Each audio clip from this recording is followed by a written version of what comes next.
For today's video mga youth, so ato sa ning tubago na iyang pangutana no kay kaniyang pangutana Tagalog man kay kita ka Bisaya man ta sa ato ang binisayon, so makasabot na lang kaani langga no sa ako ang video nga makita nimo gyud sa nako paghimo.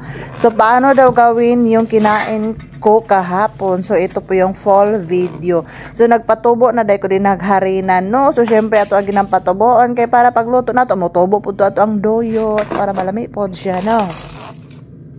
Nadaghanan siguro na ako nagbutang og baking. Oh yes, kay nganong nitubo man jud kisag tinuod. Nitubo pa man sa inyo ha. Kanang mga mubo dayon na nang mag-asa nga motubo mo may paningari na kay motubo pa. Dayon naghimo na day ko anag sauce, human ako naghimo og sauce, sugar lang to siya og lemon, then gibutangan ako jaffaron nga katong mahalon nga ingon si Broha expensive daw kuno so mo to ang gibutang sa kuang sauce. Dayon kinahanglan nato na mga bayot nga ato ang kumot-kumot nun og balik kay parang hangin mahawa kay para pagluto nato dili puro hangin, dili pares tong ulo nga puro hangin na lang isulod.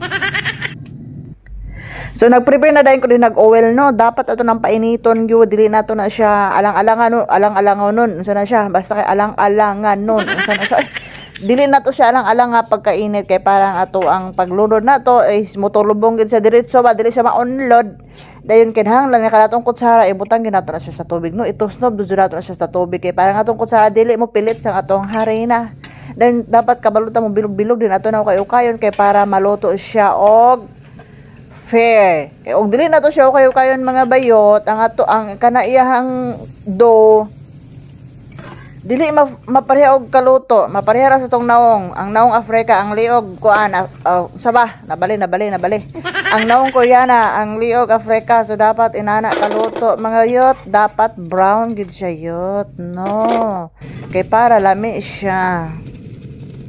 Sama kalami na ako, joke. So wala pa katry anig himo, so syempre dili gid sila kabalo maglingin-lingin. Kay mao gining traditional nila nga pagkaon sa mod og Ramadan, mga youth, naa gini permis sa ilahang kuan lamisa. Kada kaon naa gini sa kay magpangpaswerte, masiguro nila ni kada kaon naa man gid silang lamisa sa pag Ramadan.